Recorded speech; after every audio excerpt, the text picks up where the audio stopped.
don't just mistakenly become great at something. You probably at one time or another believe that you can be great at that. And then you work to get great at that, and you reach that greatness. This is the West, where living life is a test. The quest is to be the best, a cut up of all the rest, yes. So who's all in it for the war stories? Combat, boom, bap, two straps, click, clack, bring it back. All of the above, Dazzie Dee, Don Dubb, West with it, yeah, we with it. Show the coast love with it, get it. Sit like sip and blow, it's not your ordinary show. We dig deep into the music, it's a science, how we do it. How we up and teach the class, future, present, and the past. Make it last, hit a smash to our success, raise your glass. Raise your glass. So let's begin, it started off with a win. To fans, family, and friends, that's how we get it. West with it. We got topics on top of topics. The topic that we always never stopping. Steady mobbing, keep it popping, keep it popping. You're tuned in, so relax, kick back. Dazzie Dee, Don Dubb, West with it. So with it, so with it, so with it, so with it, so with it, so with it, so with it, so. Yo, here we are with another episode of the West Wit Show. Yes, we're excited to bring you another episode. My man Dazzie Dee in the building. Hey Dub, you know what, homie? What's up? I think we got one of the coldest show intros, homie. It is. It's hard. It's a record.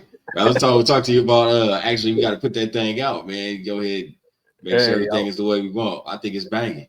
Yeah, homie. You know, for those who don't know, that's me on the mic and that's Don Dubb on the beat, man. I think that's one of the coldest intros in the game right now. I ain't gonna cap. It ain't because it's just us, but that joint not, man. I'm like, hey, man, actually pretty hard. It's a hard record. Wait a minute. You messed around and did something fresh, and you added all the extra bells and whistles and the, you know. So yeah, man, it came together really dope. It was a good time. It was actually one of the first records we collaborated on, so it was special for me. It was dope to see it come together. Like, we got it done, man. So I'm excited for today's show, man, because we're gonna get a little bit more technical. We're gonna get into some production stuff, some audio stuff. You know, we always talk topics and current events, but I think the lane that we shine in is really giving our knowledge and our skill set about, you know, what we're passionate about. And so we're gonna double down on that. We heard from our viewers, so we want to let y'all know we listen to y'all. We seen y'all comments. And we're gonna provide y'all what y'all asking for. That's what we do over here. You know what I'm saying? So without further ado, the topic that I wanted to bring up was parallel compression. And I know somebody, you know, you've been around 30, 40 years in the game, putting it down at a high level. So I know you've used it and applied it in different mediums. The principle is still the same, but I think there's a difference between parallel compression on a Neve board or SSL board versus what's happening today inside a DAW. Specifically around headroom and the 32-bit floating bit depth. When you bounce down, you know, you can go higher. For those who don't know, most people record 44.1 16-bit. That's the normal format. When you upload it to the DSPs, which is Spotify, Apple Music, etc., that's the format that they generally accept and stream music in. However, if you're savvy enough and you want to get some more clarity or more width to your sound, you could record at a higher resolution, right, and bounce down to that, and you'll hear that texture inside of the audio file when you record at that resolution, even though you're uploading it at it's being converted to 44.1 16. I know you do the same. I record at 48 and 24. What do you get down at? Yeah, same thing. Actually, I got to shout out Slag Dog for that because he the one turned me on because I was old school with it. I was 16, you know, 44, but nah, he turned me on. I'm right there with you, bro. Yeah. So you know, and it's a slight difference, but there is a difference, and it just produces a better sounding record. Whether you're just producing or whether you're recording and tracking and putting vocals on top of the track, you're going to get a more depth in the recording at a higher resolution rate. I think what it does is it provides more information. So sure, yeah, that's a good way to put it. So specifically around parallel compression, I got into parallel compression, or I kind of discovered the technique when I was messing around in Reason. When Reason 3 came out and they started letting you record audio, and it was a 32-bit program. 2.0 was 32-bit program. I know somebody in the comments, please correct me if I'm wrong, but I think when 3 came out and they started letting you do audio, they made it a 64-bit program. And what that did is, again, let you put more information. So you actually could not clip inside of the DAW. Like, it'll read hot, but it wouldn't actually distort. If that makes sense. It takes a lot to distort a signal, unless it's just already coming in hot from through your mic pre or through your interface. If it's already coming in hot, then yeah, you could do it. But just inside of the DAW with the VSTs and the AUs and all that stuff inside of there, it's hard to clip it inside of that program, right? Yeah. So I had they allowed you to with a simple key command, you could double your tracks, right? And so I started seeing that, and it just turns out it was a parallel compression method. I just didn't know what it was called at the time. For those that don't know, that means I have original signal and it's uncompressed, but I feel like it's not punchy enough, or it's not present enough, it's not warm enough. I could then double that track or that signal, right? A duplicate track, if you will. Throw a compressor on it. I have my original level on the original track, and then I can blend in the compressed track until I get it to my flavor or my taste. And that is a parallel compression technique. You can put that on vocals. You can put it on anything, but it works well on vocals. It works well on kicks. It works well on bass guitar.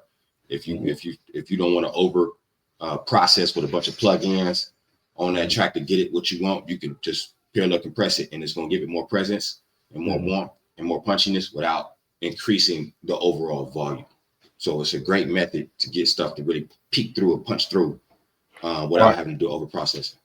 So question, is that the same as because I'm gonna keep 100 with you, bro. I'm more technical when it comes to the production side of it. I leave the mixing and the mastering to the pros. You feel me? Right. So is that basically kind of the same concept as like maybe doubling up on the kick drum or doubling up on the snare to give it a fatness or roundness, or what? It is the same. You can compare it to that, right? I know on the production side, you might be 1 for 1 in sense that you might, I don't know if on the production side, like especially depending on what you're producing in. So if I'm producing in Reason, I can use that same technique. I might have a drum kick, and I might not want to change the audio, the raw sound of that kick by compressing it and taking some of the dynamics away and the transients away. So I'll just put it on a parallel compressed track and then bleed that in until I get the full flavor of what I'm looking for. Okay. But if you're on depending on what you're producing, and again, if you want an MPC, you might just duplicate the track, duplicate the kick. It might not be a blend. You might just be layering a 1 for 1 and just making it more impactful altogether. The technique that I'm describing gives you a little bit more control in sense that you're riding the fader, and you can actually bring it in and bring it down. If it's too much, you can bring it down. If you want to give it more, you could drive it a little harder. So you actually have a little bit more control in that aspect, but it is the same technique, if you will. Yeah. That's dope. So, it feel like it too. It helps with maybe some phasing issues too. Sure. Like that. Yeah. So that's for sure. Yeah. And phasing issues, that's a great point.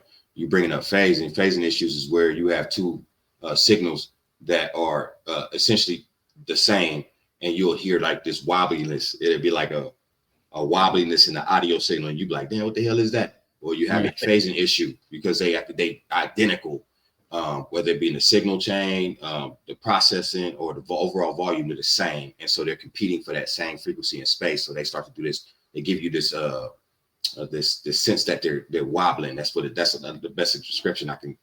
When you hear it, you be like, damn, why is that shit? Why is it moving like that? It's just a phase. It's a phasing issue. Yeah. So that's a great point, D. Watch out for that. If that's what you're gonna get into this, be careful of phasing, because it can make they could throw the whole track off. It won't sound good at all. But then I was gonna ping off you about your production exploits, man. We chopped it up earlier this week. I think it was Thursday. And you did some more updating and some more discovery with that nifty tool set you got back there, sir, that MPC. Yeah, it's my baby, man. Yeah, you've been banging out some dope stuff, man. You want to go ahead and lay it out for him, man? Yeah, man, I just fell back in love with sampling and chopping and keeping it, inside this box, opposed to, keep doing everything in the DAW. Sure. So I fell back in love, homie. But they actually came with the desktop version, the beta, a couple days ago. Actually yesterday. And I've been playing around with that, bro, and I've been loving it, home. I'm loving it. Yeah.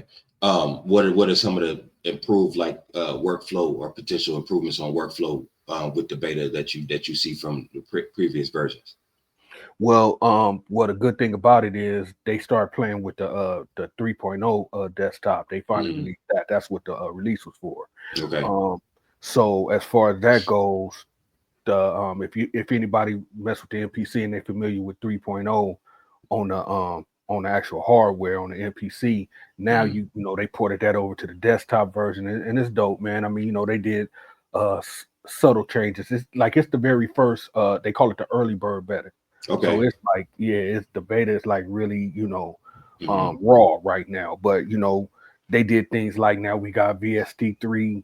There you go. Things like that, man. Because remember, you helped me out with the Bridge app no longer. Went with that. So that they did that. They I mean, to me, you know, I done seen a lot of YouTubers kind of complain about it and fuss about it, man, that it don't do this, it don't do that right now. But that was the whole point of releasing the beta version, right? Right. But so far, to me, everything, because what they did was they basically ported the 2.0 to the 3.0 as far as the brains of it. You know what I'm saying? So it's not really a lot of like bad things. It's not like, you know, a lot of things going on. So it's workable. You see what I'm saying? Like I can work in it. It's I haven't came across nothing, you know what I'm saying, knock on wood, but I haven't came across nothing. My transition's been smooth with it. I've been banging with it, bro. Dope. Oh, when you say the Bridge, you talking about the Blue Cat patchwork where you the one you turned me on to. Word. So for those wondering like what the hell, I ran into this issue when I first upgraded Pro Tools. I want to say about 2016, 2017, where I had the entire Waves library was installed on my computer. And I had been using, I think it was Waves Mercury for a long time. So I had a lot of templates and presets and, you know, quick call commands and stuff already set. And when they made it to where it was only using the AAX plugins, all that I couldn't use none of my Wave stuff. So I found the Blue Cat audio, and it's called Patchwork, $100. And what that does is it hosts any version of your plugins that's installed on your computer. It'll host them inside of Pro Tools and allow you to launch them and work with them, regardless of, you know, the AAU, VST 2 and 3. It doesn't do any RTES stuff. So if you got old Pro Tools RTES, it's not going to do that. But really, it really just does host those different versions. So you could use all your Logic stuff in there, because I know Logic is AU, and it'll let you host your AAX native stuff for Pro Tools inside of that rack. It's like a virtual host. Let me say that, and that allowed me to continue to use all my Wave stuff, but I have to do a full overhaul, even though I had just updated Pro Tools. So in that essence, it's a great tool. So if you're struggling to, you know, different versions, and you might not have the bread to go get, you know, Waves or whatever, you want to pay a subscription, all that. So because I come from, once you buy it, you own it, and you just renew it, you know, every year, or it's a perpetual license and you just own it. And so all these guys start switching over to this monthly subscription stuff. They try to change some of the versioning to force you over to the subscription model. And then that thing actually helped me float for almost another 17 years without having to do none of that. Feel me? Let me add to that too, because for the PC cats, my issue was,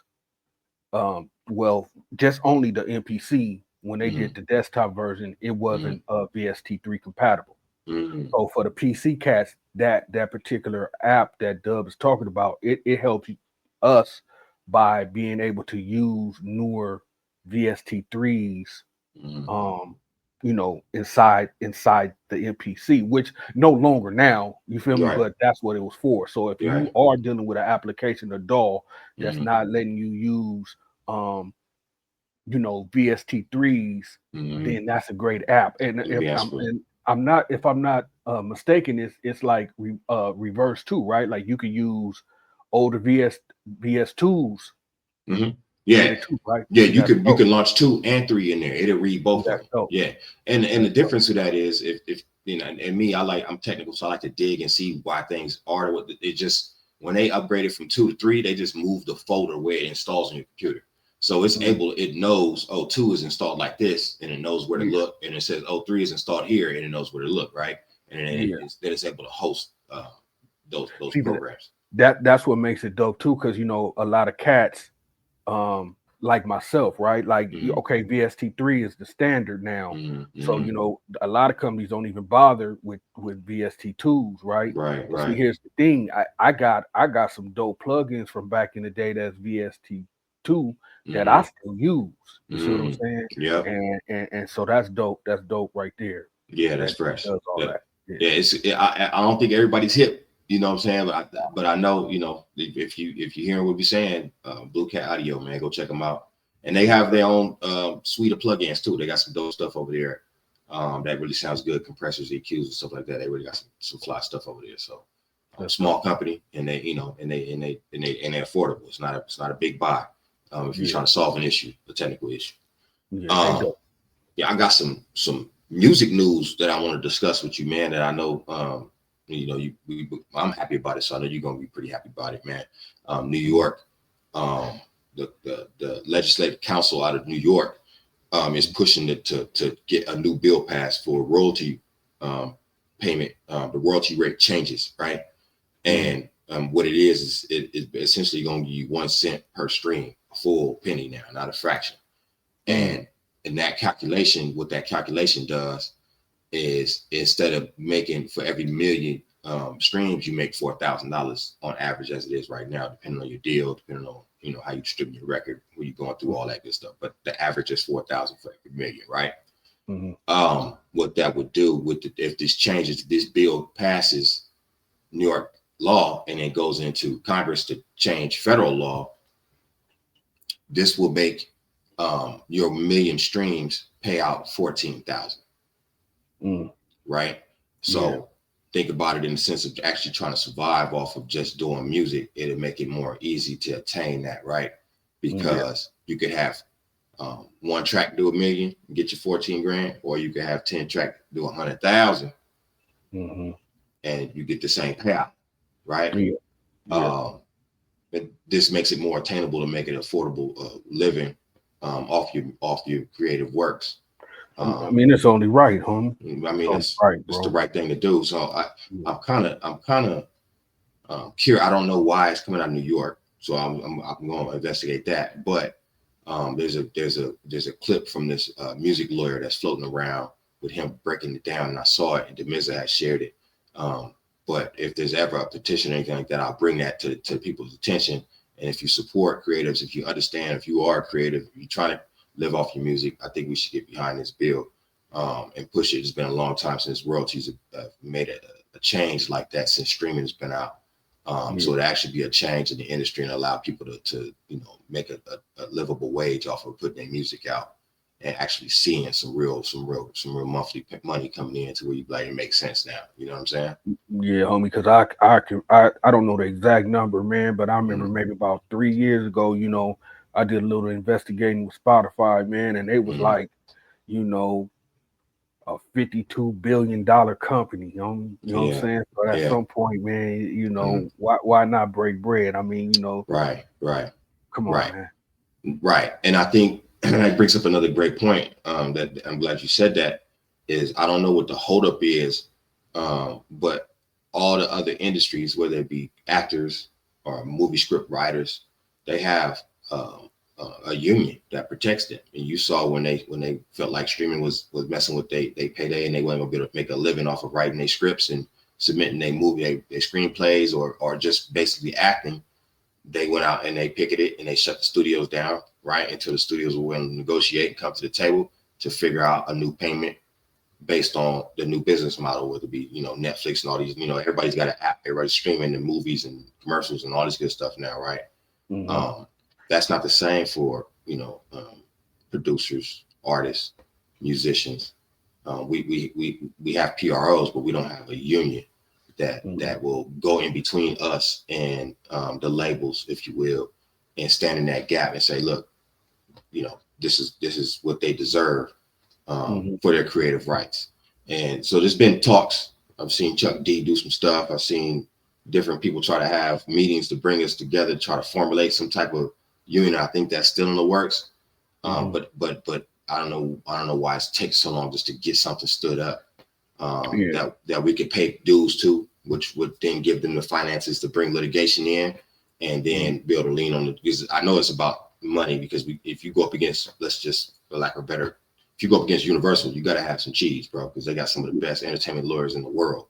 And they're gonna be able to bring them in, and they're gonna be able to squash any narrative in a court of law that threatens their business model. So you gotta have the money to bring in legal teams to challenge them and to fight with them, to be at least capable in litigating in court on behalf of the creatives and the people.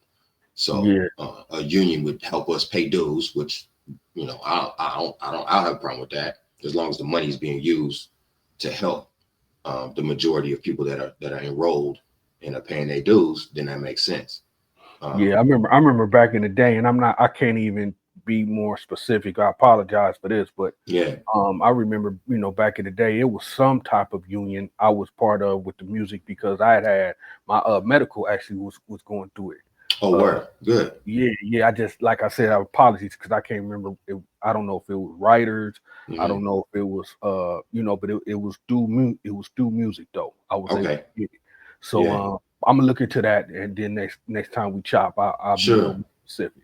Sure. And so, and that's a great point. Another, because we got a lot of OGs out here that's been in the game for a while, and they get older, and you know, they died young. You know, they live a cool life, and then they die young because they don't have medical. But you said you had medical through some type of a union, or so. Yeah. I know you need more details, but that probably happened through a deal with a major, and you know, that was probably something that was in your agreement that you was able to get for a certain amount of time. Exactly.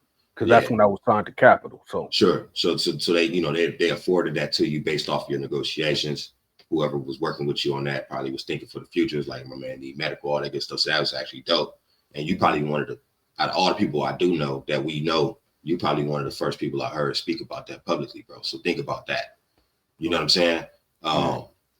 You know, we got cats that's pushing 70. Do they got medical? I don't know. You know what I'm saying? But these are the kind of conversations I think we should be having. We should be talking about these things openly and figuring out how we can organize and figure out who has what resources and bring them together under one house. I know there's pockets of people trying to do stuff, and everybody feels like they're kind of feeling the same way, but ain't nobody sharing that information and talking and coordinating together. That's the sense that I get, bro. So I definitely like to see a change. I definitely like to pay into something to help protect creators, man, and help them get, you know, basic human rights. If you want to be a creative and live and have a decent life creating music and creating art just in general, you should be able to do that. And I think it's up to our government to say these things absolutely have to happen so they can. That's just how I feel. You know what I mean? There's that though. I'll bring the information forward once I get some more. Like I think for the next show we can do that. Once you dig some more on yours, I'll dig some more on mine. We bring it together, and then I'm gonna ask everybody that's tapping into the show and tapping into what we're doing, man, that's following us on Facebook and Instagram, to go support that petition if they got one out there. The more signatures, the better, man. Yes, sir. I'm gonna switch gears a little bit. Tory Lanez, man, free Tory Lanez. It sounds like it's a whole lot of shenanigans going on. It started to look spicy over there, man. What's going on, man? Homie, it seemed like, you know, so people weren't telling what they were supposed to tell. Some people weren't telling the truth. It feels like it's a whole lot going on. Look, I'm not one of them dudes that like to just mistreat women just because, you know what I'm saying? But I definitely am a proponent for accountability for men and women. You know what I'm saying? If Tory did it, then Tory did it. I don't want to see no brother in jail, but you got to go, you know, be held accountable for what you did. You know, that's just real. That's grown man business. Yes, but then also, I know the system. I know this court system. I know this so-called judicial system that we've been fighting against. And we've seen many brothers get railroaded and get falsely accused and be in prison. And many years later, find out he was innocent. He did 20 years and they tried to give him $1 million and he all messed up in the head. Like, we done seen this. I don't know how many times, right? So I just want the truth to come out, and I want it to be fair and right for whatever it is, man. But it looks like it ain't what we thought it was. That's the part I'm talking about. It just look like it's not what we thought it was, and I think it deserves to be reanalyzed and re-adjudicated and figured out who's supposed to be serving what, or if he need to get out, he need to get out. That I think that's just fair, bro, based on the information that's out. That part. I've been told that his team, his PR team, has had this play in pocket for about a year, bro. Mm-hmm.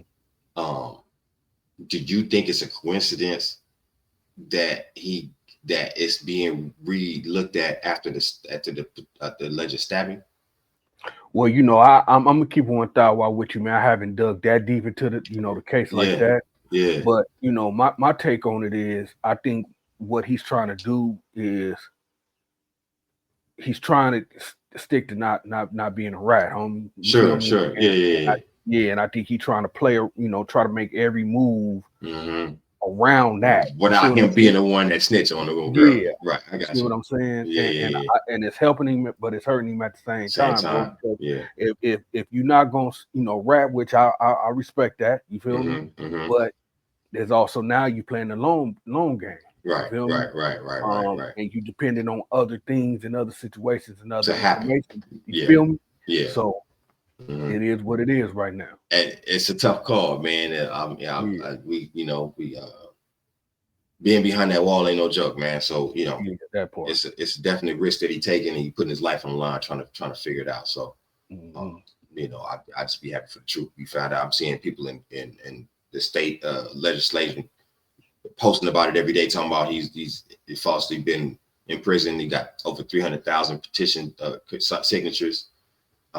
So there's something to it.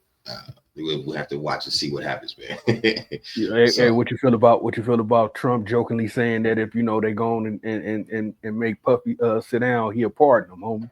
Yeah, I thought that was a wild take, dog. I thought that was a wild take. I ain't gonna hold you, man. I've been catching little updates about this trial, man. And at first it just felt like they was in the dude's private business. Like they just wanted to talk about his sexual exploits, right? Yeah. But then there's some things, and I think we spoke about it briefly on one of the other shows. It's like if you a CEO and you own the company and you got cars and you got assistants and you got these, you can't use those entities to commit crimes. That's that you just can't do that. And if they can tie you to using those resources for that, then you're gonna get slapped with the RICO, bro. Yeah. They're gonna be all up in your mix. They're gonna pull out everything. Text messages, phone calls, movements. And so unfortunately, man, the moral compass that he holds is, it's been put on display for the world, bro. And I don't think even if he wiggles out of this, I don't think he ever gonna be in the spotlight again, bro. Nah, I mean, man, look, if he wiggle out of this, bro, I think he need to sit down, homie. And just go ahead and chill on the island, dog. Yeah. All in the videos, no more none of that, homie. Just go ahead, kick your feet up on the island somewhere, man, and go on and just live your days out and chill, bro. You feel me?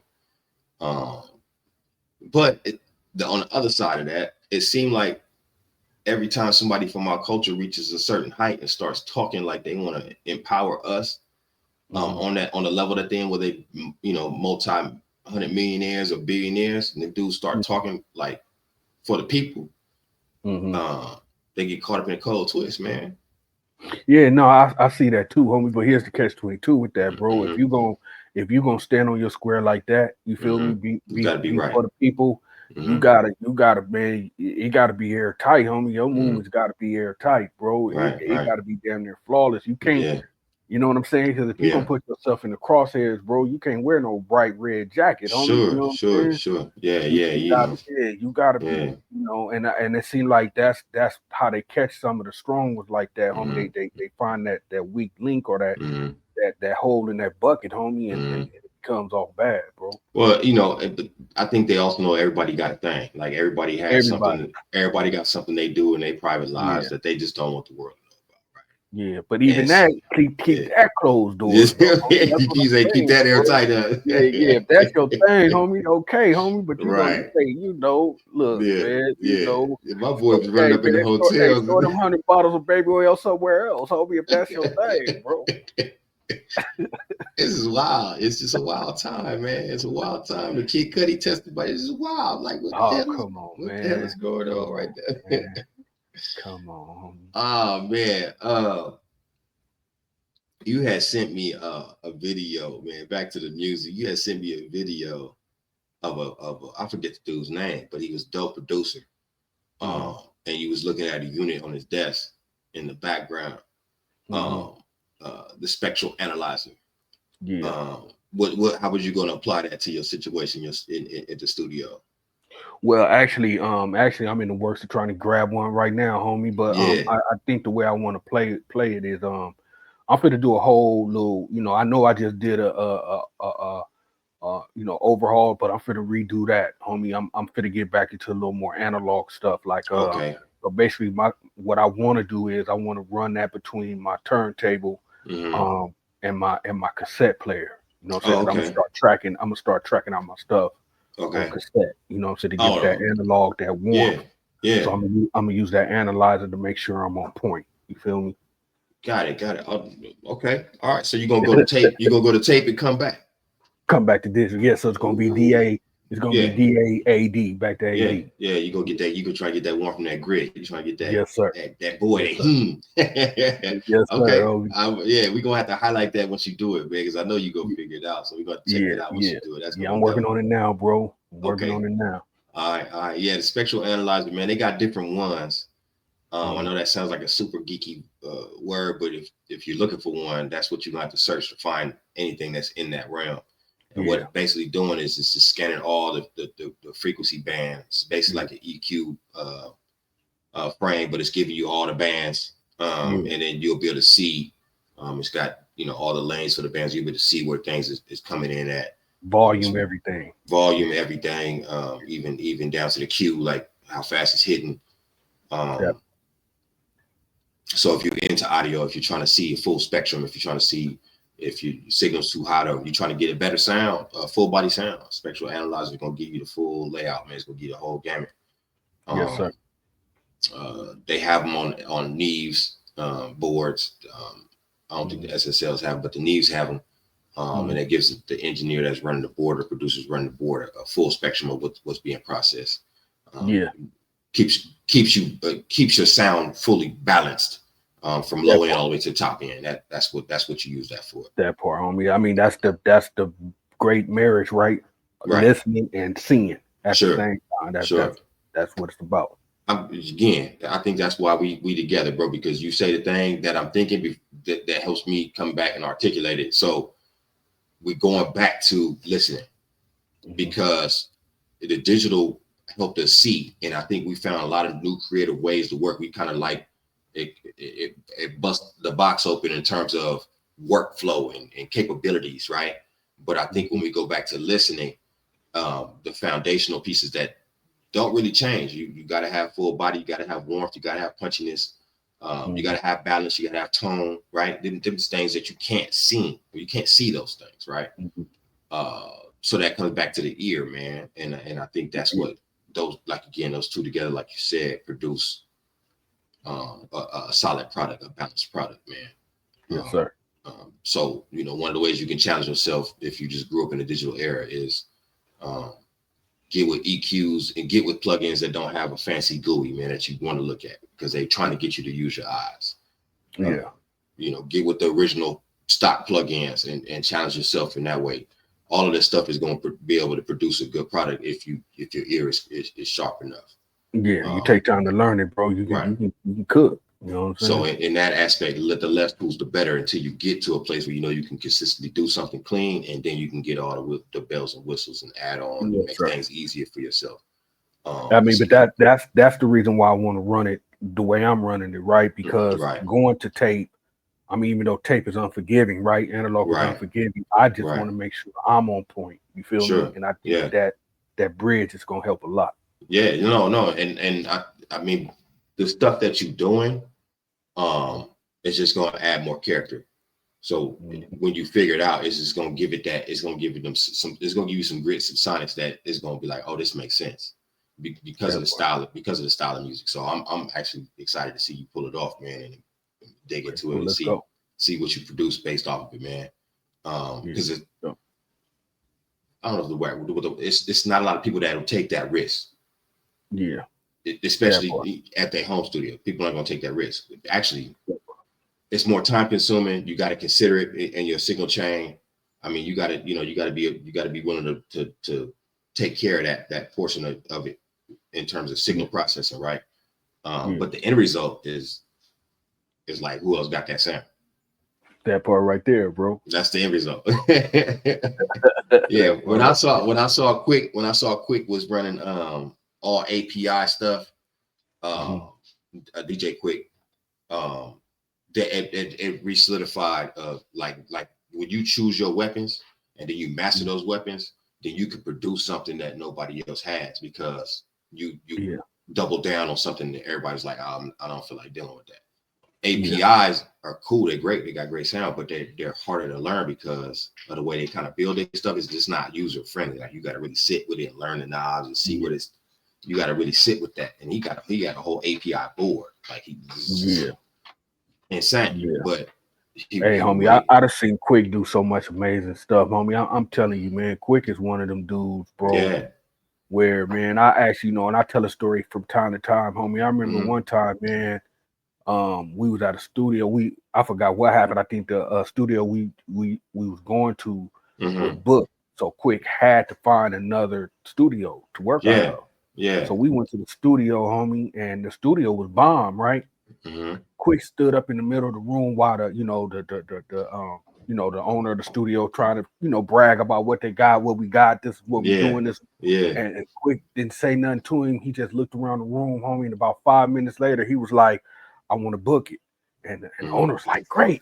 He was like, but I need you to do me a favor. And old boy was like, what? He said, I need you to turn this speaker about 5 degrees angles to the right. I need you to turn this speaker about 4 degrees angles to the right. And I need you to bring these monitors this much closer. And that's the only way I'm gonna be able to work, and I'll be back. Homie, he was reluctant, right? But he wanted the business, so he did it, bro. Like a week into working, that dude came back, the owner came back and said, man, I don't know what you saw without hearing. I don't know what you saw. He said, but my studio ain't never sounded this good. That's crazy. It was bananas, bro. Just be able to look at how the placement was. He already knew what the reflection was going to be and how it was going. Man. It's that level of mastery that we should aspire to get to, right? Like that part. And whatever we do, whether you're just a producer or if you rapping or if you singing or if you engineer, take that lane and get to that point, bro. So you could level your game up. You know what I'm saying? Because that's ill, bro. I wouldn't be able to recognize it by looking. I would be able to hear it once we got in the studio after playing. Like, oh, hey man, them things is clashing. But then by that time, it'd probably be too late because we already signed up. We already put the deposit. We in here now. He probably ain't gonna be so anxious to come and change the stuff around mid-session. So he had to do it then to make it, because that was like the leveraging part. That you actually get it done. You want me to come here, get it done. So that's one of the things make people legends. That's what make people dope right there, bro. It's not the on-camera stuff. It's the behind-the-scenes work, man. The knowing what you know and how to get to where you're trying to go is what makes you understand it, bro. Yeah, understand it, homie. Like, cause he used to do another thing too that used to amaze me, homie. Especially I used to be in there hiding motherfucker, right? Right. What he used to do with them SSL boards is, homie. You know how you got the meters on what he did is the way the SSL works. You could change those from the levels to the actual to EQ. Right. So the whole 60-something meters now became one giant EQ. And that's how he was mixing and mastering, bro. Oh, okay. Yeah. So he using those like a spectral analyzer, getting the full balance, because at that point it's the full range. That part. That's crazy. That's crazy. That's what I'm telling you, man. I'm telling you, you gotta figure your stuff out, what you trying to do, bro. Real talk. At whatever level you on, it ain't about being. I know all the other stuff look good, but behind the scenes, if you mastering something behind it, it's gonna pay off, and then you can just carry that forward. What we got right now is we got a lot of people trying to emulate the final product of what they see on the camera, but they don't know the back end to get to that product. They ain't trying to go through that whole process. You know what I'm saying? With how many hours he spent in the studio trying to figure that out. Yeah, that you know what I'm saying? Like it ain't just something like you wake up to money. He's a genius. I'm not saying I'm just saying he focused enough on it to figure it out to get to that point. So we should want to aspire to that. People should you figured your sampling methods out. Like you spending time chopping and remixing and looking and listen, like you're spending the time to get to that point, bro. That's the magic to me, bro. Is the work, the back end. It will salute the front end one because it's like, yeah, that nigga did it. You got to salute it. But I'm happy about the work that got put in the back. I know it takes time to figure that stuff out, man. That's what people make people dope. That part. So we went over parallel compression. You gave us tips and feature set for the beta for the desktop for MPC 3.0, is it? Yeah, 3.3, 3.0. I think it might be for the desktop version. It's the beta, so it's 3.0. Okay. What else do you think you want to give people something, man? I know we always do final thoughts and last minute chops. You know what I'm saying? You got something for them today? Yeah, man. I'm just really enjoying this, man. I'm enjoying this, bro. I'm you know what I'm starting to do? I'm starting to have fun with sound designing again, but I'm doing it via chopping. You see what I'm saying? Some others. I ain't finna, I know. I already know. You know what I'm saying? But I'm learning that part of it. It's like, okay, sound designing was never my thing, right? Like, and Dre actually taught me that. Dre a preset dude. Right. But I'm learning how to sound design via chops, bro. Like I don't want to just chop a sample and be happy or content by just pitching it up or down, bro. Like I'm really looking at the transients and understanding where the notes is hitting, bro. And I'm actually turning those and I'm chopping them like I would key group them, bro. So I'm on some other shit right now, bro. But I'm all doing it, bro. Keep tweaking, man. Because the further you go into that lane, and you're gonna discover something new, and that's gonna change or open up another lane, and that's gonna add to your sound, and it's gonna make you even more unique. That's your thumbprint. That's your fingerprint. Not to cut you off, brother, but and it's coming, and you know how it's coming. It's coming together so well. Like the Sugar Free song that I posted, right? Yeah. People thought that was me and my boys, meaning that was me and my band jammed that tune, bro. But that was me just chopping samples. That's how fine tune it's becoming, homie. Where it actually doesn't sound like a loop being chopped, bro. It actually sounds like a full on production. Via chops, bro. Yeah.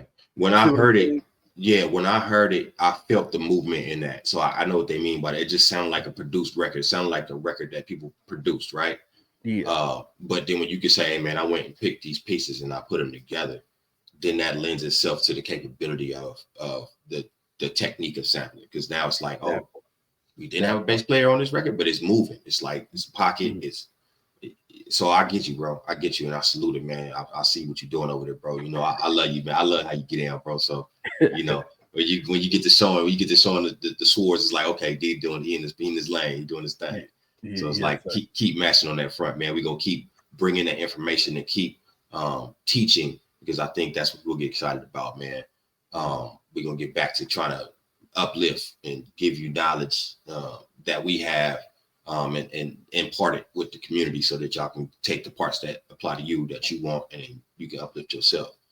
For me, man, I like the word you used. Your initial statement was fun, man. I'm actually getting back to feeling fun with this, right? Like I think our conversations it's fun. Like I just like, it can be serious. The business is serious. It's people's livelihood, right? We all trying to earn. We all trying to take care of our families, but at the same time, get back to that feeling that made you even want to do music in the first place. And I can speak for myself as a teenager, nigga. I just felt like we was having fun. Like it was just fun. Yeah. Before all the business, before all the politicking, before all the who gonna get what, the percentages, and it was just fun, bro. Yeah. I just wanted to do something dope. That's it. That's it, bro. And I'm starting to feel that way again, man. You spoke on sound design. I got into sound design through Reason. Reason made me get into sound design because I felt like I had a ceiling with their stock sounds, and everybody had the same synth through some of they Reason plugins, their rack stuff. Everybody was picking the same presets. So what I started to do was I fell in love with, I don't know if you ever been a Reason, but they got this thing called a combinator. And the combinator is you could throw the Maelstrom in there with the NXT, and then you could combo them up and come up with a whole new something that ain't nobody got, right? So I kind of got into sound design that way. And then through those exploits, I started putting like synths with pianos. And that was just kind of like my thing all through the early 2000s, synth and piano. And then when they started doing the Reason reload packs, I was able to get all the Roland Phantom stuff, all the Korg stuff, and load that into Reason and start combining those sounds. But again, having fun, bro. Yeah. So my message is, yes, it's serious. Yeah, you want people to take your craft serious. You should take your craft serious, but make sure you having fun, bro, and watch what you make. Watch what you create. Have fun. That part right there, bro. Yeah. And with that, man, it's another show, man. We take time out. We organize and coordinate. We talk about what we want to give y'all, man. We try to make it fun, lighthearted, but then we also try to give you information. We're gonna continue to do so here at the Wit Show, man. We got some guests lined up that's been hitting me. Me and D gonna chop it up offline and get that lined up. And we're gonna bring you some dope guests, man, coming here. Some real West Coast people that's been around, did some dope tracks, been pushing the game. So y'all look out for guests coming. I'm not gonna release their names until we get them lined up, and then it's gonna be a surprise. Yeah, that's right. But y'all look for guests coming, man. Me and D gonna keep pushing on this thing, man. It's the Wit Show. We drop every Sunday at 1 p.m. I think we got our next show next week it should be a live stream, D. That'll be the third week. So we gonna give y'all that. So y'all look out for that. In the meantime, between time, y'all be safe, y'all stay loved up, and y'all keep being dope, man. Keep creating, keep being dope. It's your boy Don Dubb, my man Dazzie Dee. Peace. Let's go. Run it back.